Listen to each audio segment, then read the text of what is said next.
जय हिंद everyone, welcome to India's largest learning platform Unacademy.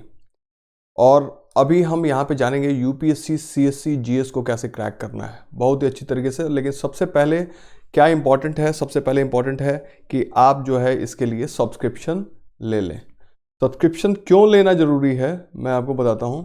देखिए, इसमें आपको डेली लाइव क्लासेस मिलती हैं, एजुकेटर से आप चैट कर सकते हैं, डिस्कशन कर सकते हैं, जो भी आपको डाउट हैं वो वहाँ पे पूछ सकते हैं, पोल्स को आंसर कर सकते हैं। उसके अलावा आप प्रिपेयर करते गए and when you are sitting in the examination something wrong happens and you are not having any idea that what to write what not to.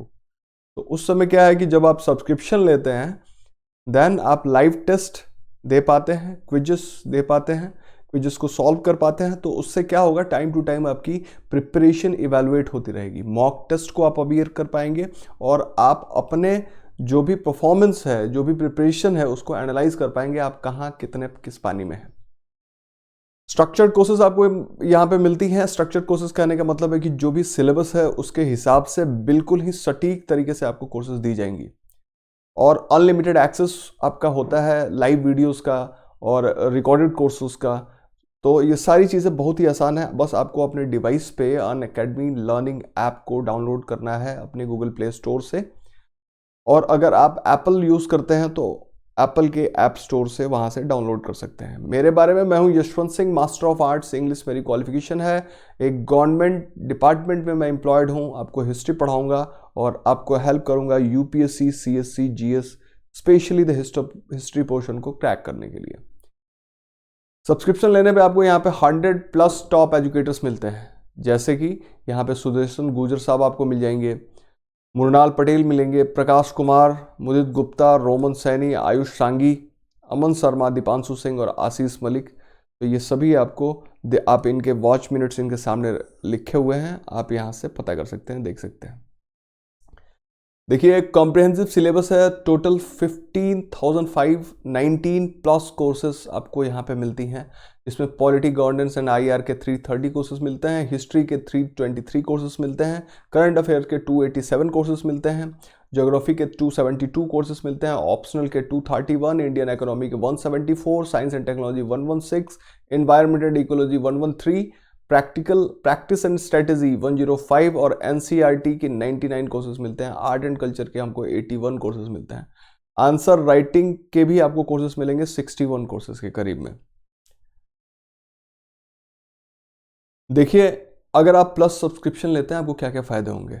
एक तो सबसे पहली बात है, आप लाइव क्लासेस ले पाएंगे, टेस्ट सीरीज दे पाएंगे और अनलिमिटेड प्रैक्टिस कर पाएंगे, स्ट्रक्चर्ड शेड्यूल होगा। उसके अलावा हमारे पास आइकॉनिक है जो उससे बेहतर है, लेकिन पहले आप प्लस कोर्सेज को समझिए कि ये क्या है। देखिए, 1 मंथ, 3 मंथ, 6 मंथ की भी अवेलेबल है। अगर आप चाहें तो इनको ले सकते हैं, बट मैं रिकमेंड करूंगा 12 मंथ्स के लिए, जो कि ऑलरेडी 54% डिस्काउंट के साथ 49,500 की है। बट अगर मेरा RYS10 रेफरल कोड इस्तेमाल कर सकते हैं तो आपको क्या करना है, सिर्फ और सिर्फ 44,550 रुपीज़ को पे करना है। वैसे ही 24 मंथ्स के लिए 72,000 है। रेफरल कोड इस्तेमाल कीजिए 64,800, 36 मंथ के लिए है 90,000 और रेफरल कोड इस्तेमाल कीजिए 8100। फिर मैं आपको बताता हूँ आइकनिक से आपको क्या फ़ायदे हैं। देखिए, आइकनिक में प्लस की ही तरह लाइव क्लासेस मिलेंगी, टेस्ट सीरीज मिलेंगी और अनलिमिटेड प्रैक्टिस कर पाएंगे, स्ट्रक्चर्ड शेड्यूल होगा। लेकिन उसके अलावा आपको यहाँ पे पर्सनल कोचेस मिल पाते हैं और डेली मेन क्वेश्चन आंसर की आप प्रैक्टिस कर पाएंगे, स्टडी प्लानर आपके पास होगा और पर्सनलाइज फीडबैक भी आपके पास होगा। दूसरा, आइकनिक कोर्स जो है वो सिर्फ और सिर्फ 12, 24 और 36 महीने का है। मतलब कि you will not gate 1 month, 3 month और 6 मंथ कोर्स हियर। तो आइकनिक सब्सक्रिप्शन में आपका जो है 69,500 का है। ये मेरा कोड इस्तेमाल कीजिए RYS10 और आपको ये मिलेगा 62,550 का।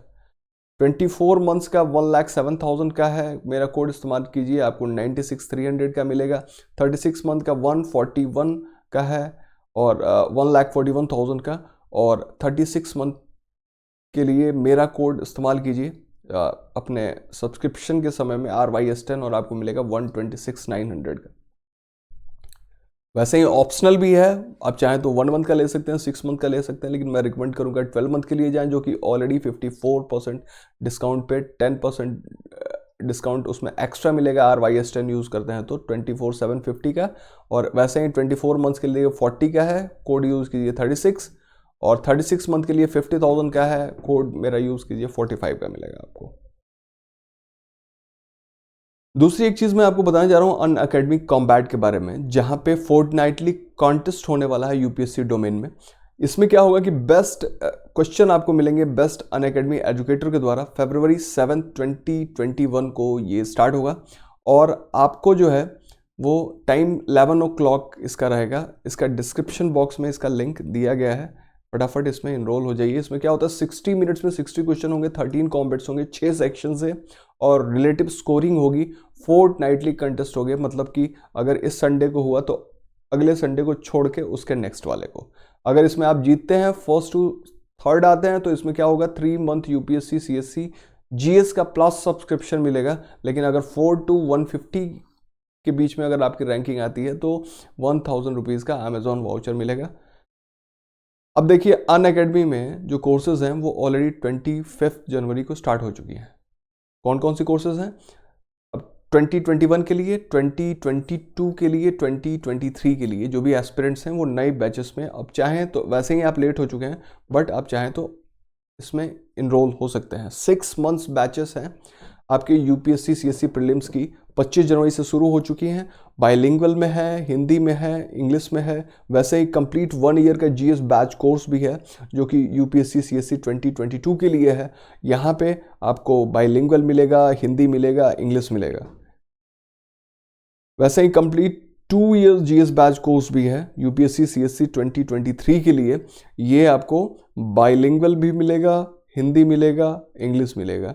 वैसे ही, और ये सारे कोर्सेज जो हैं वो 25 जनवरी को स्टार्ट हो चुकी हैं। NCERT बैच है यूपीएससी CSC प्रीलिम्स के लिए, ये भी 25 जनवरी को स्टार्ट हो चुकी है। बाइलिंगुअल है, हिंदी है, इंग्लिश है। फटाफट प्लस या आइकनिक सब्सक्रिप्शन लीजिए और मेरा कोड RYS10 को इस्तेमाल कीजिए। आइकनिक प्राइस हाइक ऑलरेडी हमारी 25 जनवरी को हो चुकी है, ठीक है।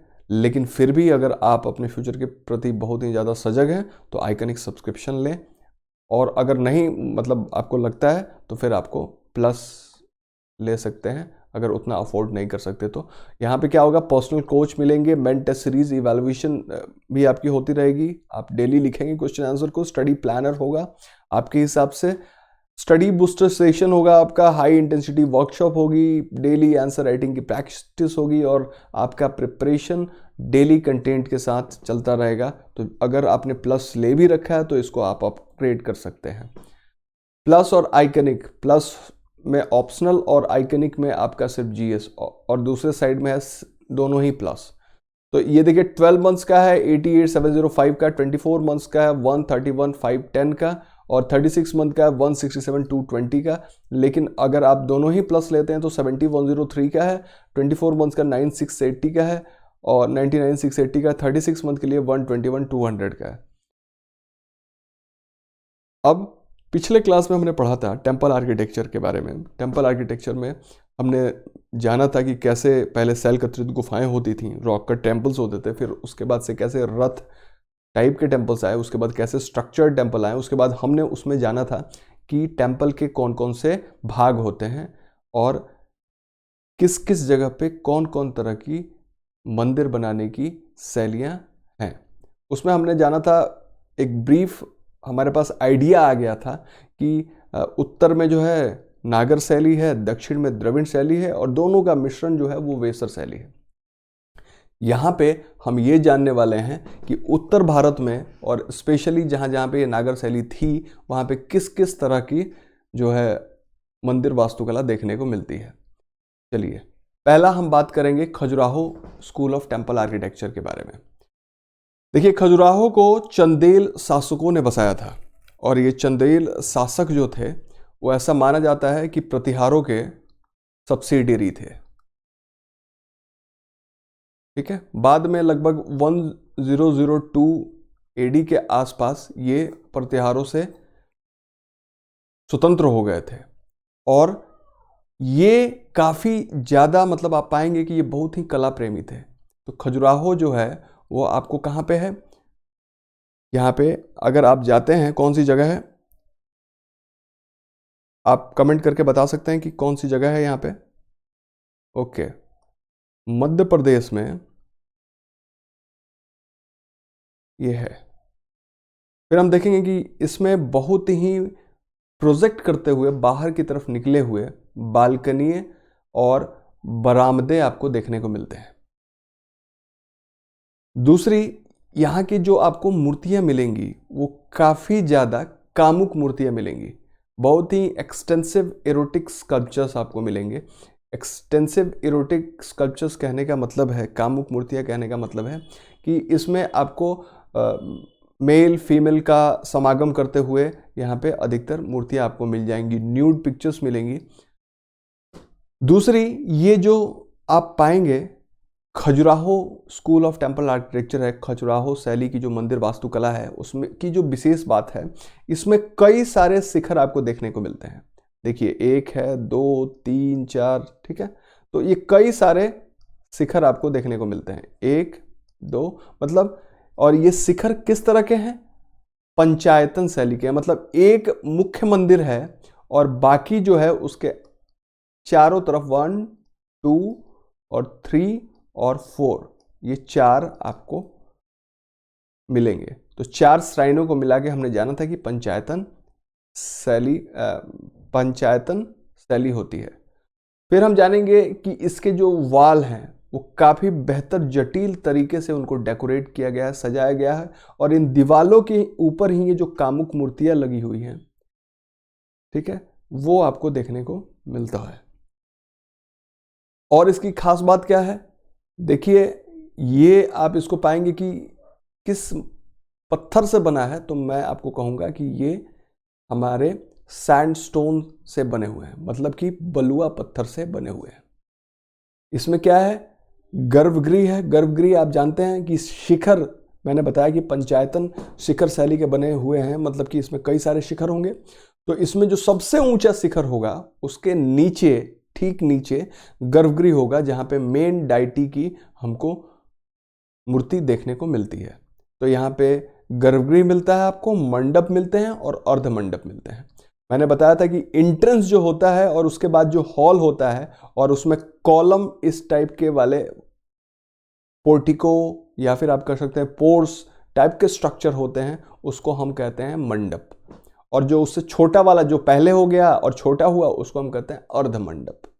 तो ये अर्ध मंडप ये पहले वाला हो गया और उसके बाद से ये थोड़ा सा जो बड़ा है वो मंडप हो गया। अगर उसके बाद और भी मिलता है तो उसको हम महामंडप कर सकते हैं। तो इस खजुराहो शैली के मंदिरों में आपको क्या क्या मिलता है? गर्भगृह मिलता है, मंडप मिलता है और अर्ध मंडप देखने को मिलता है। अंतराला, अंतराला भी आपको यहाँ पे देखने को मिलता है। मैंने बताया था अंतराला क्या है, अंतराल क्या है। अंतराल, जब भी आप मंडप से, मैं यहाँ पे लिख रहा हूँ, मंडप से गर्भगृह की तरफ जाते हैं जहाँ पे मुख्य देवता होते हैं, उसके बीच वाले जगह को हम कहते हैं अंतराला या फिर अंतराल, ठीक है। और इंग्लिश वालों के लिए जानिए, इसको हम गर्भगृह को सैंक्टम भी कहते हैं। तो उस सैंक्टम में जाने से पहले या फिर गर्भगृह में जाने से पहले, और मंडप, मंडप जहाँ पे जो भी भक्त होंगे वो आकर के अपना बैठेंगे, वहीं से अपनी उपासना करेंगे। तो वहाँ से, या फिर कभी वहाँ पे इंटरटेनमेंट टाइप के प्रोग्राम्स होते हैं, भगवान के लिए हरि कीर्तन होता है और जो भी इस तरह से कीर्तन या फिर नृत्य वगैरह होता है, तो वो सारी चीज़ें हमारी मंडप में होती हैं। तो मंडप से गर्भगृह में जाने के पहले जो है हमको अंतराल से होकर के गुजरना पड़ता है। तो ये आपको खजुराहो शैली की मंदिरों में मिल जाएगा। यहाँ पे खजुराहो में आपको हिंदू तथा जैन दोनों ही टेम्पल देखने को मिलते हैं। अब यहाँ पे जो फेमस है, जैसे कि कंदारिया महादेव का मंदिर है, लक्ष्मण मंदिर है और विश्वनाथ मंदिर है। नेक्स्ट हम आगे बढ़ते हुए जानेंगे कि वेस्ट इंडिया के टेम्पल कैसे हुआ करते थे। वेस्ट इंडिया में हमारी कौन कौन सी जगह आ गई? स्पेशली वहाँ पे आया हमारा गुजरात और राजस्थान। गुजरात और राजस्थान में भी आप पाएंगे कि अधिकतर जो मंदिर बने हुए हैं उसमें बलुआ पत्थर का उपयोग सबसे ज़्यादा किया गया है। और ये जो बलुआ पत्थर हैं वो आपके ग्रे यानी कि धूसर रंग से काले रंग के भी आपको वहाँ पे मिल जाते हैं। और बहुत ज़्यादा प्रयोग जो गुजरात राजस्थान के मंदिर हैं, जो जैन टेम्पल हैं, खासकर जैन मंदिरों में बहुत ज़्यादा प्रयोग हमको सफ़ेद संगमरमर का भी मिलता है, दिखता है। गुजरात की अगर हम स्पेशली बात करें तो गुजरात में जो एक शैली उभरी मंदिर बनाने की, मंदिर वास्तुकला बनाने की, उसको, उस शैली का नाम था सोलंकी शैली। अब ये सोलंकी शैली जो है, इसको हम मारू गुर्जर स्टाइल भी कहते हैं, या फिर मारू गुर्जर शैली मंदिर वास्तुकला भी हम कहते हैं। इसको चूंकि सोलंकी नाम से ही यहाँ पे हमें दिख रहा है कि इसको सोलंकी राजपूतों ने वहाँ पे बनवाया था। आप जब इसको देखेंगे तो यहाँ पे एक बहुत बड़ा टैंक मिलेगा। टैंक मतलब कि पानी का रिजर्वायर, या फिर आप उसको पानी का कुंड भी कह सकते हैं, और इसका नाम है शूर्य कुंड। और ये आपको मंदिर के सामने ही, मतलब कि पहले टेंपल होगा और उस टेंपल के जस्ट सामने स्टेप्स होंगी और वो कुंड में उतरेंगी। और यहाँ पे सभा मंडप हैं चारों ही दिशाओं में, मतलब कि सारे साइडों में आपको मंडप देखने को मिल जाते हैं, जहाँ पे जो भी भक्तगण हैं वहाँ पे आकर के बैठ सकते हैं, सभाएं कर सकते हैं। इसकी जो विशेष बात क्या है कि मंडप और गर्भगृह ये दोनों ही अंदर से इंटरनली और एक्सटर्नली, अंदर और बाहर दोनों से ही कनेक्टेड है। और जो इसका तोरण है, मतलब तोरण मैंने आपको पहले ही बताया था जब हम पढ़ रहे थे मौर्य काल के बारे में या फिर उत्तर मौर्य काल के बारे में, वहाँ पे मैंने वास्तुकला में बताया था कि जब भी किसी मंदिर में या फिर जैन मंदिरों में या फिर बौद्ध स्तूपों में जब हम एंट्री करते थे, ठीक है, तो एंट्री करते तो एंट्री में हमें एक बहुत बड़ा गेट मिलेगा। उस गेट के ऊपर जो है वो तोरण लगा होगा। तो यहाँ पे जो सोलंकी शैली के जो मंदिर की वास्तुकला है, वहाँ पे आपको तोरण भी देखने को मिल जाते हैं। और यहाँ पे दीवालों के ऊपर नक्काशी नहीं देखने को मिलती है आपको। Temples are generally east facing and designed in such a way that all the time of equinoxes the sun shines directly into the central sign। और देखिए बेहतर इसकी खास बात क्या है। इक्विनॉक्सेस से आप क्या समझते हैं? इक्विनॉक्सेस का मतलब होता है कि जब दिन और रात का समय दोनों ही हमारे बराबर होते हैं, तो उसको हम कहते हैं इक्विनॉक्स। और जब बड़े छोटे होते, जैसे जो सबसे बड़ा दिन होता है हमारे यहाँ पे, उसको हम समर सोलिस्टिस कह लेते हैं, ठीक है। और जो सबसे जहाँ से मतलब आप पाएंगे कि जहाँ से धीरे धीरे दिन बड़ा होना शुरू हो जाएगा, क्योंकि ठंड के दिनों में जो रातें होती हैं, रातें बड़ी होती हैं, ठीक है। तो जब दिन बड़ा होना शुरू हो जाता है तो उससे पहले ही हमें क्या मिलता है? हमें मिलता है विंटर सोलस्टिस। तो 2 सोलस्टिस हो गए, ठीक है, और वैसे ही 2 इक्विनॉक्स होंगे। इक्विनॉक्स में दिन और रात बराबर होंगे। आप कमेंट करके बताइएगा दिन और रात बराबर कब होते हैं। तो जब भी दिन और रात बराबर होते थे, इक्विनॉक्सेस होंगी नॉर्दर्न हेमिस्फेयर में, हमारे भारत के ऊपर जब सूरज चमकेगा और दिन और रात बराबर होगा, तो उस समय सूर्य की किरणें जो होंगी, जो मुख्य मंदिर है उसके ऊपर चमकेंगी। सॉरी। उसका सबसे अच्छा एग्जाम्पल है मदेरा का सूर्य मंदिर गुजरात में। आप देखिए इसके सामने एक सूर्य कुंड भी बना हुआ है जिसमें कि पानी है, और इसमें स्टेप्स जो हैं काफ़ी स्टीप है ये, और ये नीचे उतर रही हैं। चारों तरफ से आपको मंडप देखने को यहाँ पे आपको मिल जाते हैं, ठीक है, चारों ही तरफ से। और अंदर मैंने आपको बताया कि जो इसका गर्भगृह है, और इसके पहले मैंने बताया गर्भगृह और मंडप एक दूसरे से अंदर से और बाहर से दोनों से ही जुड़े रहते हैं। अब हम आएंगे ईस्ट इंडिया के बारे में जानने के लिए। ईस्ट इंडिया में देखिए, ईस्ट इंडिया में कई सारी जगह हैं। हमारा नॉर्थ ईस्ट हो गया, बंगाल हो गया पहले का, क्योंकि यहाँ पे हम बात कर रहे हैं कि गुप्त काल के समय की या फिर उसके बाद के समय की। तो यहाँ पे आप पाएंगे कि जो भी चीज़ें हमको मंदिर देखने को मिलते हैं, तो उसमें तो भाई बांग्लादेश भी हमारा इंक्लूडेड है। तो बांग्लादेश क्योंकि उस समय भारत का ही हिस्सा था, तो यहाँ पे हम बात करेंगे नॉर्थ ईस्ट के मंदिरों की, बंगाल के मंदिरों की, उड़ीसा के मंदिरों की, कुछ बिहार के मंदिरों की और बांग्लादेश के मंदिरों की।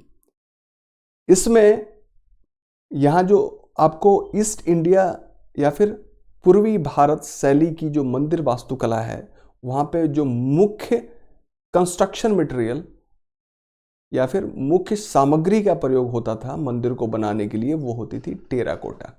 टेराकोटा क्या होती है? नॉर्मल ईंटों को पका दिया जाता था और पका करके, मैंने आपको बहुत पहले ही बताया, पॉटरी और टेराकोटा में सिर्फ इतना ही अंतर है कि पॉटरी जो होती है कोई बर्तन होती है और टेराकोटा सेम मिट्टी को वैसे ही कुम्हार के चाक पे बनाया और उसको आग में पका दिया, जैसे जो है मतलब चाहे उससे आप ब्रिक्स बना लें, ईंटें बना लें या खिलौने बना लें, लेकिन यहाँ पे तो चूंकि हम मंदिर बना रहे हैं तो इसलिए ईंटें ही बनाएंगे, तो ईंटों का प्रयोग हो करके, तो इसलिए आप इसको कंफ्यूज मत होइएगा टेराकोटा क्या हो गया, क्योंकि यहाँ पे ब्रिक्स की बात की जा रही है।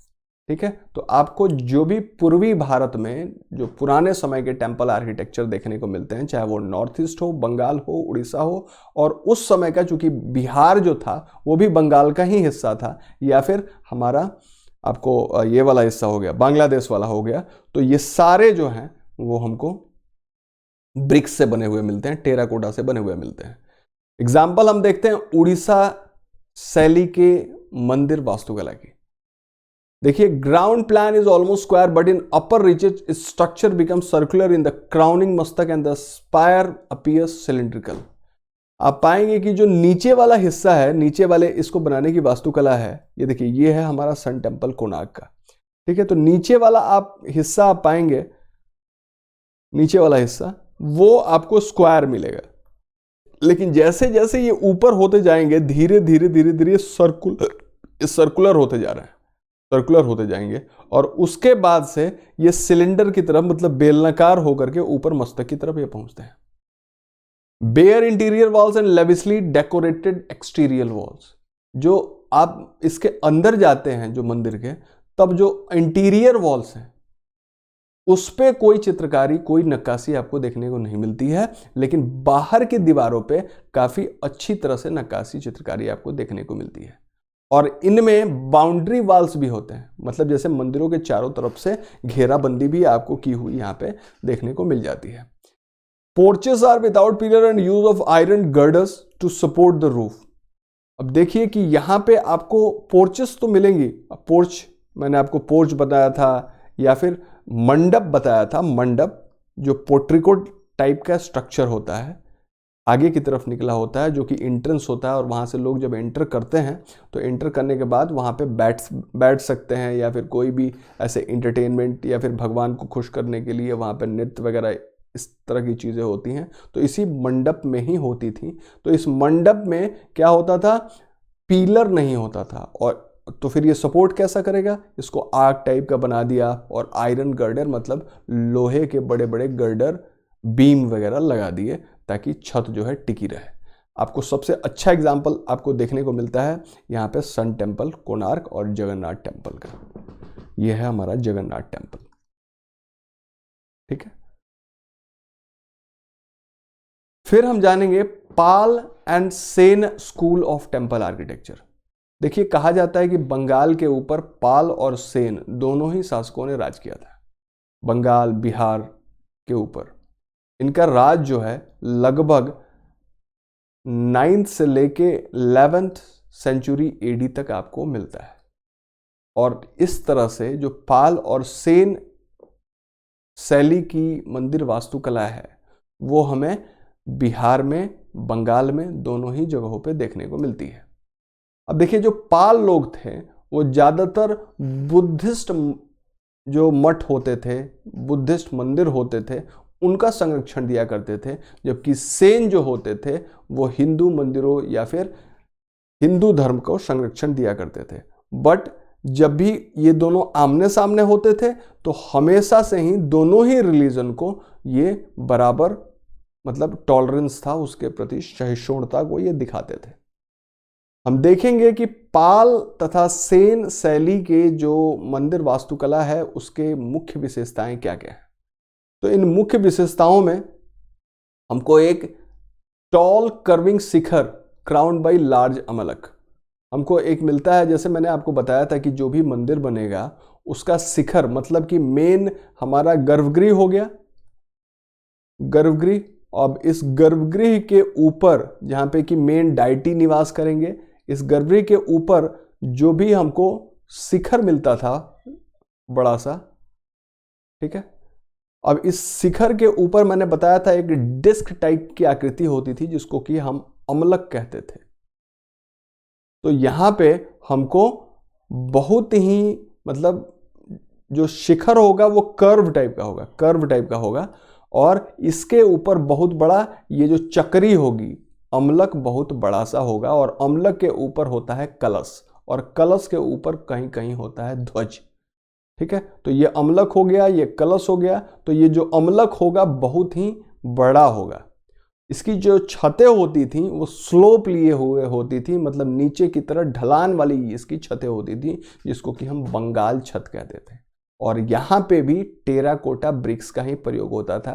टेराकोटा ब्रिक्स कोई नॉर्मल ब्रिक्स नहीं है। आज के टाइम में हर एक जगह पे ईंटों का प्रयोग होता है, और वो जो ईंटें हैं लाल कलर की होती हैं, और सेम ईंटें अगर उसी मिट्टी को चाक पे हमने बर्तन बना दिया होता तो पॉटरी होती, लेकिन उसी मिट्टी से पॉटरी छोड़ के कोई भी चीज़ बनाइए, चाहे आप ब्रिक बना लीजिए, खिलौने बना लीजिए, दूसरी चीज़ें बना लीजिए, वो टेराकोटा हो गया। तो आज आप जो घर में ईंटों का इस्तेमाल करते हैं वो टेराकोटा ब्रिक्स ही हैं। तो पाल तथा सेन शैली के मंदिर वास्तुकला में आपको जो मुख्य सामग्री मिलती है जिससे कि मंदिरें बनी हैं वो है टेराकोटा की जो है ईंटें, या फिर जो आज के समय में प्रयोग की जाने वाली ईंटें। देखिए अधिकतर जगहों पे आप पाएंगे कि काले तथा धूसर रंग के बेसाल्ट तथा क्लोराइट पत्थर के स्तंभों का भी प्रयोग किया जाता था।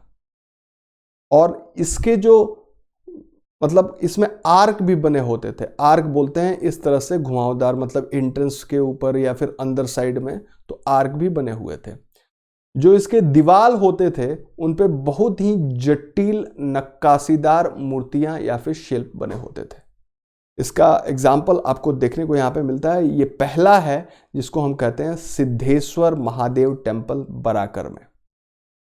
बराकर हम सभी जानते हैं कि ये हमारे जो है कहाँ पे है। कमेंट सेक्शन में आधा ही लिख रहा हूं, आप कमेंट करके बताइएगा कि बराकर कहाँ पे है।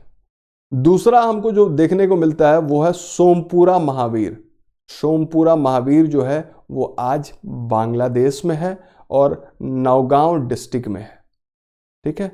और ये जो है सोमपुरा महावीर आप देख सकते हैं कितना विशाल है ये स्ट्रक्चर, जो है स्ट्रक्चर टेम्पल कितनी बेहतर तरीके से ये बना हुआ है। बाहर जैसे मैंने आपको बताया था कि इसमें आपको बाउंड्री वॉल भी देखने को मिलते हैं, तो देख सकते हैं आप यहाँ पे बाउंड्री वॉल देखने को आपको मिल जाएगा। नेक्स्ट हम चलते हैं आसाम शैली या फिर नीलांचल शैली के टेम्पल आर्किटेक्चर या मंदिर वास्तुकला की बात करते हैं। ये जो है ये विशेष शैली हम पाएंगे कि 12 से लेकर के 14 सेंचुरी एडी के बीच में विकसित हुई थी। और इसका जो मुख्य विशेषता है वो ये है कि main characteristic feature is use of bulbous polygonal dome over a cruciform ratha type बाड़ा। अब देखिए नीचे वाला जो होता था इसको बोलते हैं हम बाड़ा, तो ये होता था क्रूसिफॉर्म टाइप का। क्रूसिफॉर्म टाइप का मतलब कि आप इस तरह मतलब टाइप का, ठीक है, क्रूसिफॉर्म टाइप का आपको मिल जाएगा ये। और ऊपर बल्ब के आकार का, देखिए बल्ब के आकार का, बल्ब के आकार का, बल्ब के आकार का आपको ऊपर का डोम मिलेगा। जो ऊपर वाला डोम है वो काफ़ी ऊंचा, जैसे शिखर वगैरह काफ़ी ऊंचे होते थे, या फिर जो द्रविडियन स्टाइल के विमान हैं वो बहुत ही ऊंचे होते थे, ठीक है, और मतलब पर्वतनुमा होते थे। लेकिन ये जो है नीचे वाले बाड़े के ऊपर गोल हैं, एकदम बल्ब के आकार के हैं, ठीक है। इसका सबसे अच्छा एग्जाम्पल आप गुवाहाटी में जाइए, और गुवाहाटी में कामाख्या मंदिर है। माना जाता है कि कामाख्या मंदिर पहले जैन देवी तारा का मंदिर हुआ करता था, लेकिन मतलब जैन धर्म का मंदिर हुआ करता था, लेकिन बाद में इसको मतलब हिंदू धर्म के लिए इसको जाना जाता है। अब हम जानेंगे नॉर्दर्न हिल्स टेम्पल आर्किटेक्चर के बारे में। देखिए नॉर्दर्न हिल्स कौन सी हैं, जो उत्तरी पहाड़ियां हैं, वहां पे कौन सी मंदिर वास्तुकला उभरी थी, कौन कौन सी थी। तो इसके अंदर कहाँ के मंदिर की वास्तुकला आती है, एक तो कुमाऊं की, गढ़वाल की और हिमाचल की। भाई हिमाचल तो भाई अलग ही स्टेट है, और कुमाऊं और गढ़वाल जो दोनों हैं ये हमारे उत्तराखंड के हिस्से हैं, उत्तराखंड के हिस्से हैं। तो उत्तराखंड के हिस्से हो गए। उसके अलावा इस नॉर्दर्न हिल्स टेम्पल आर्किटेक्चर में हमारा कश्मीर भी आता है। यहां पे आप पाएंगे कि इसमें गांधार इन्फ्लुएंस बहुत ही ज्यादा मिलता है। गांधार इन्फ्लुएंस का कहने का मतलब है, गांधार मैंने आपको पहले ही बता दिया है, गांधार कौन सा वाला एरिया हुआ करता था। गांधार आप जो पाएंगे कि पाकिस्तान में जब आप जाते हैं तो पाकिस्तान में जो हमारे पंजाब, पाकिस्तान में भी एक पंजाब है, ये आप जान लीजिए। तो पाकिस्तान के जो पश्चिमी वाले हिस्से से लेकर के जो अभी का अफगानिस्तान था, वहां पे जो मंदिर की या फिर जो भी स्कल्पचर बनाने की वास्तुकला थी, ठीक है, हमारा आर्किटेक्ट था, उसका प्रभाव हमको यहाँ पे नॉर्थ हिल टेम्पल आर्किटेक्चर में देखने को मिल जाता है। देखिए हम इसमें जानेंगे कि कश्मीर शैली की जो मंदिर वास्तुकला है वो कैसी है। इसको कारकोता डायनेस्टी थी या फिर उत्पल डायनेस्टी थी, उसके संरक्षण में बनाया गया था, और उसी के संरक्षण में कश्मीर शैली की मंदिर वास्तुकला विकसित हुई थी।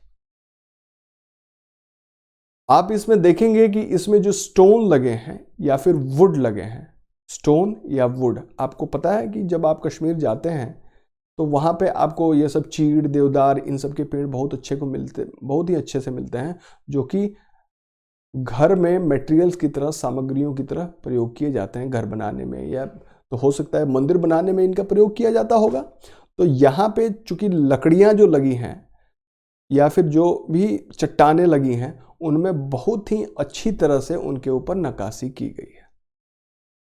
इसमें क्या विशेष क्या है, main features are trefoil arches, pyramidal shikhara, courtyard surrounded by columns and cellular layout. अधिकतर ये आप पाएंगे कि इसमें सेलुलर लेआउट है, मतलब छोटे छोटे कक्ष टाइप ये बने हुए हैं। दूसरा क्या है, इसका जो छत देखेंगे आप, पिरामिड जो शिखर है, शिखर के ऊपर मैं बताया यहाँ पे अमलक हो गया, अमलक के ऊपर ये कलश हो गया। तो ये जो शिखर बनता था, ये शिखर जो है वो हमारा पिरामिड का स्ट्रक्चर है। तो यह जो पिरामिड है, पिरामिड स्ट्रक्चर हो गया। तो पिरामिडल टाइप के स्ट्रक्चर जिनको कि हम जो क्या कहते थे, विमान कहते थे, तो ये हमको कहाँ मिलती है, द्रविड़ शैली में देखने को मिलती है। तो चूंकि यहाँ पे द्रविड़ शैली है और ये कश्मीर वाले हिस्से का ये है, मतलब नॉर्दर्न है, तो यहाँ पे कौन सी स्टाइल हमको देखने को मिलेगी, क्योंकि वेसर जो है हमारी द्रविड़ शैली तो है नहीं, और नागर में भी पिरामिड दे दिया, तो इसको हम कौन सी शैली का कह सकते हैं, वेसर शैली का कह सकते हैं। कारकोता राजवंश या फिर उत्तल राजवंश के राजाओं के संरक्षण में इसका विकास हुआ था। इसके मेहराब हैं। अब ये देखिए, ये जो आर्क इस तरह का बनता है, इसको हम मेहराब कहते हैं, आर्क को, राइट। तो ये भी यहाँ पे देखने को मिलता है, ठीक है। तो इसका सबसे एग्जाम्पल अच्छा है मार्तंड का सूर्य मंदिर, ये है हमारे अनंतनाग में। दूसरा है पंड्रेथन का मंदिर। जब आप अनंतनाग से